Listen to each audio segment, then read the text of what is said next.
Un des points clés quand on est sur LinkedIn et qu'on veut obtenir des résultats en prospection, c'est d'avoir un bon profil. Ça, vous l'avez peut-être déjà entendu de très nombreuses fois, et vous vous en doutez, ça semble logique que des personnes ne vont pas prendre contact avec vous si vous n'avez pas un bon profil. Malheureusement, cette notion de bon profil, elle est un peu difficile à comprendre, un peu difficile à appréhender, et qu'est-ce qu'il y a dans bon et qu'est-ce qu'il y a dans mauvais? À quel endroit se situe la frontière? À quel moment on est du mauvais côté de la barrière?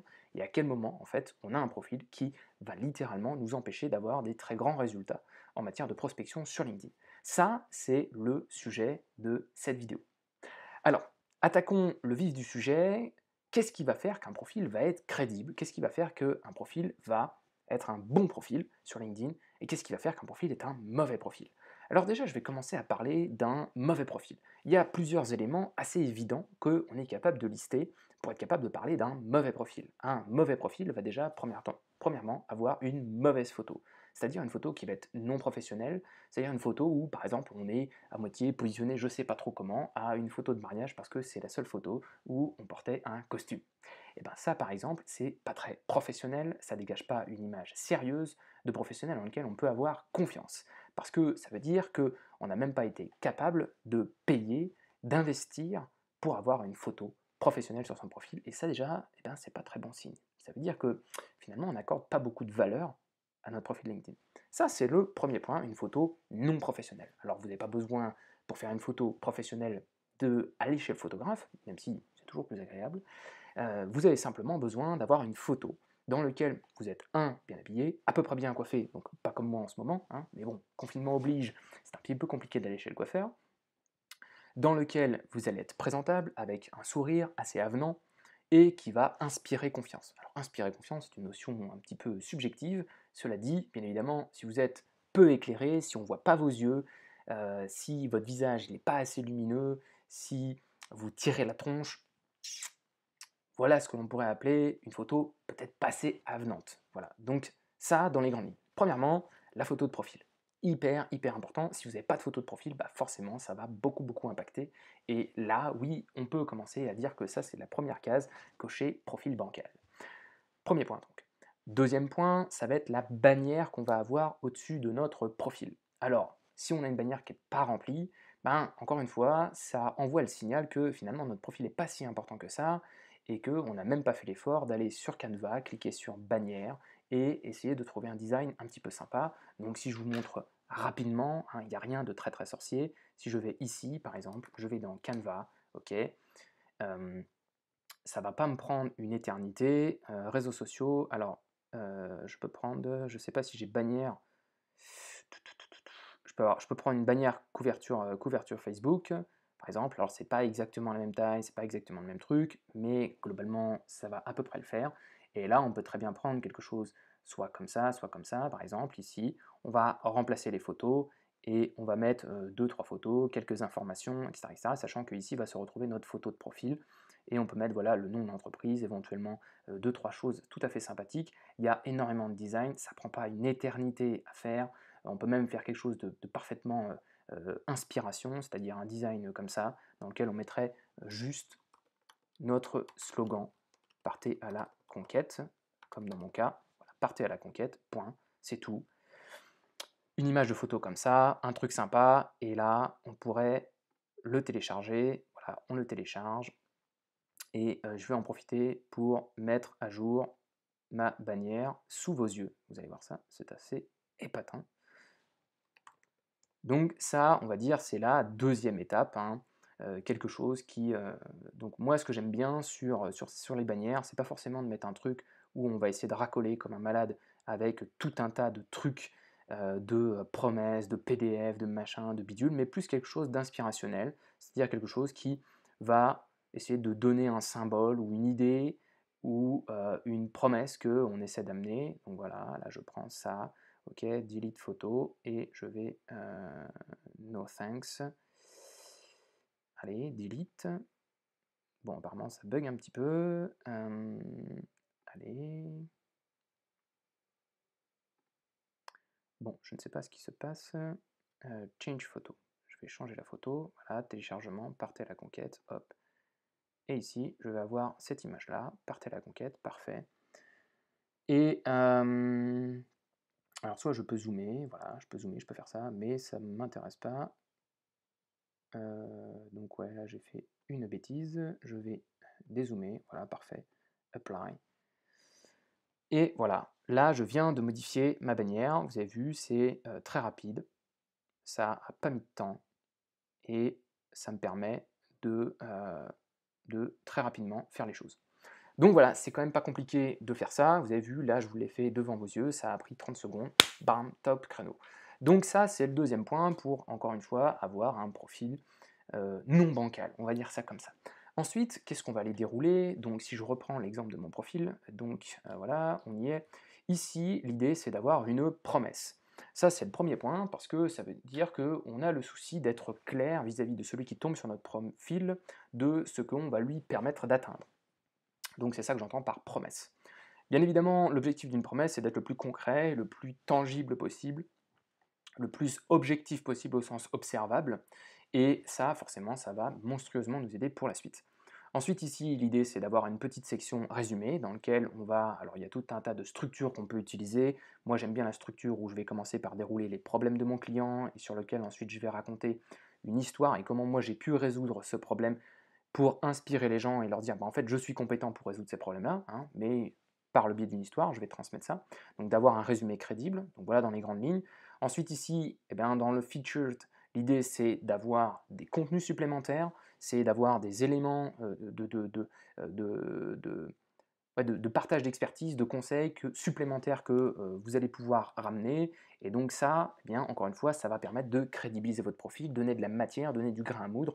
Celui qui tombe sur votre profil, il a un petit peu plus de matière à consommer que juste votre résumé, votre photo, etc. Et donc, eh bien, ça montre que vous êtes capable de mettre des choses en avant, la personne est capable de consommer et de voir si ce que vous racontez, c'est vraiment de la grosse connerie, ou alors si non, au contraire, il y a des choses intéressantes, et ça peut peut-être valoir le coup de prendre contact avec vous, ou alors de répondre à votre sollicitation.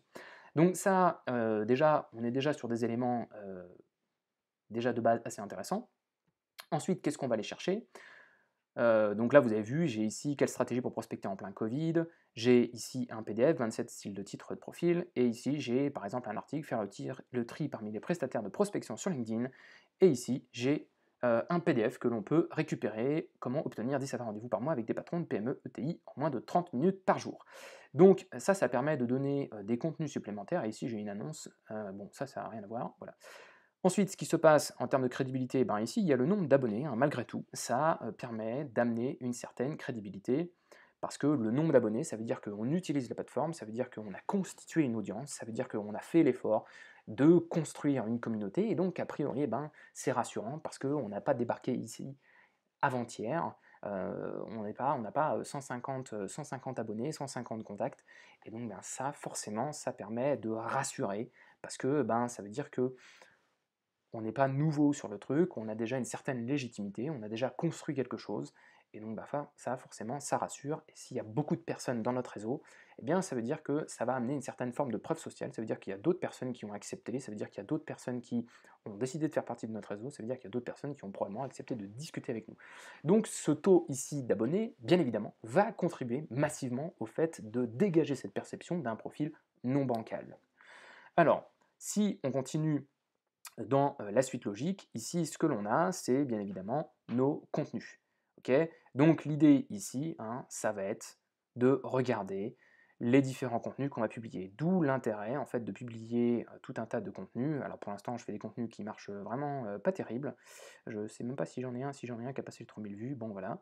Donc voilà. Mais ici, on a des contenus, on a de la matière, on partage des choses, on partage des informations, on partage des éléments. On donne un peu de nous-mêmes, on met nos tripes sur la table, on aborde, on est centre de discussion, de débat, d'animosité ou pas, de complaisance, j'en sais rien. Bref, en tout cas, il y a des choses qui se passent sur notre profil, il y a de la matière à consommer, et les gens, encore une fois, peuvent nous découvrir un petit peu plus. Ce qui va faire, et ça je pense que c'est vraiment quelque chose à vraiment bien avoir en tête, ce qui va faire qu'on ne va pas avoir confiance en vous, ce qui va faire qu'on va avoir des doutes, ce qui fait qu'on va se dire je ne sais pas si je dois faire confiance à cette personne, je ne sais pas si je dois lui répondre, je ne sais pas si je dois engager la conversation avec cette personne, je ne sais pas si je dois accepter en fait d'avoir un échange téléphonique avec cette personne.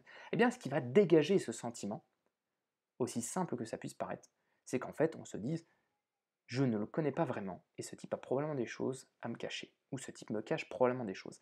Plus vous montrez patte blanche, plus vous partagez l'information, plus vous découvrez un petit peu qui vous êtes, plus vous enlevez les masques, comme ça, plus vous êtes capable de rassurer votre interlocuteur, plus vous êtes capable de lui donner confiance et il peut se retrouver à vous connaître un petit peu plus, à avoir peut-être l'impression d'être dans votre intimité, à avoir peut-être cette impression de vous connaître depuis des années.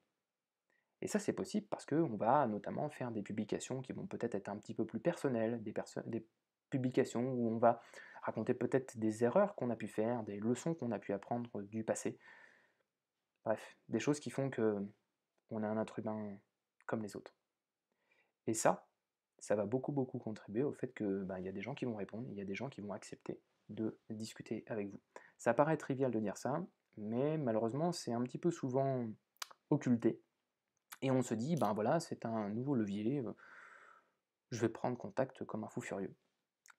Et oui, mais ce qui va faire que c'est pas tellement la prise de contact qui est compliquée, c'est plutôt le fait que les gens répondent. Et que donc, volontairement, ils décident d'accepter de vous renvoyer la balle. Et ça, il faut créer suffisamment de confiance. Donc, si on continue sur le profil, bien évidemment ici, l'idée c'est de compléter vos expériences. Alors quand on complète les expériences, moi je vous conseille de mettre des petits contenus supplémentaires, hein, ça mange pas de pain. L'idée bien évidemment ici c'est toujours de se centrer sur notre client, on veut le rassurer, on veut expliquer notre mission ici, notre mission est de démultiplier l'impact des entreprises qui font progresser notre société, nous voulons une relation privilégiée, paladam, on essaie d'être clair sur notre ciblage, on va parler ici de nos expériences précédentes. Ce que je préfère moi ici dans cette posture, plutôt que de détailler dans tous les sens, comment dire, eh bien euh, tout tous les posts, ce que j'ai pu faire et tout, ce qui est strictement inintéressant.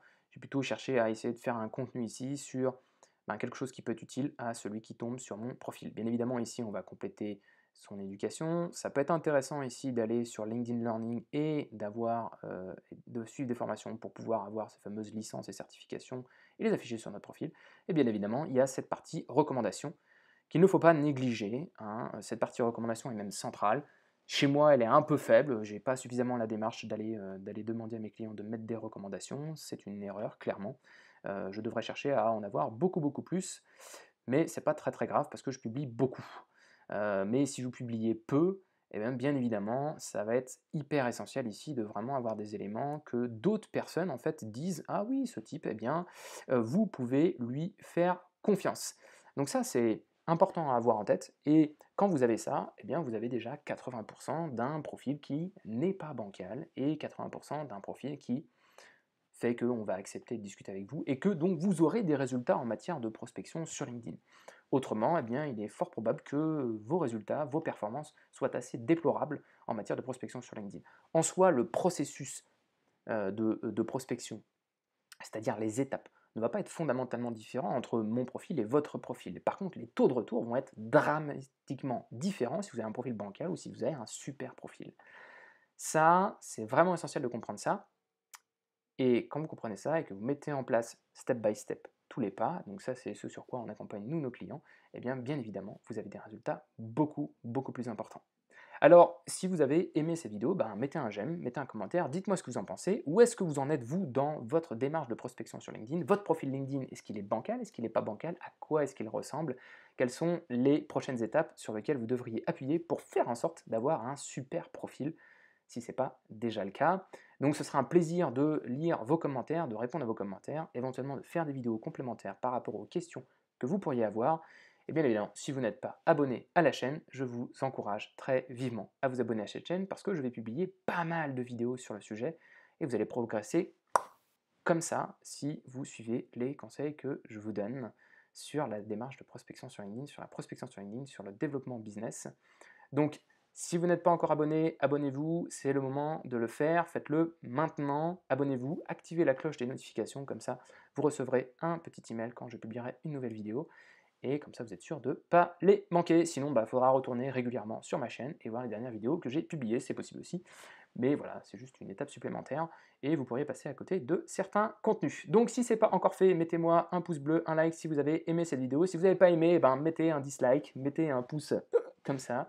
En tout cas, un plaisir de lire vos commentaires et de vous y répondre sur les questions complémentaires que vous aviez ou que vous pourriez avoir sur à quoi ressemble un super profil sur LinkedIn qui permet d'avoir des résultats. Eh bien, posez-moi vos questions, ce sera un plaisir de poursuivre la discussion. Abonnez-vous à la chaîne et à bientôt. Ciao.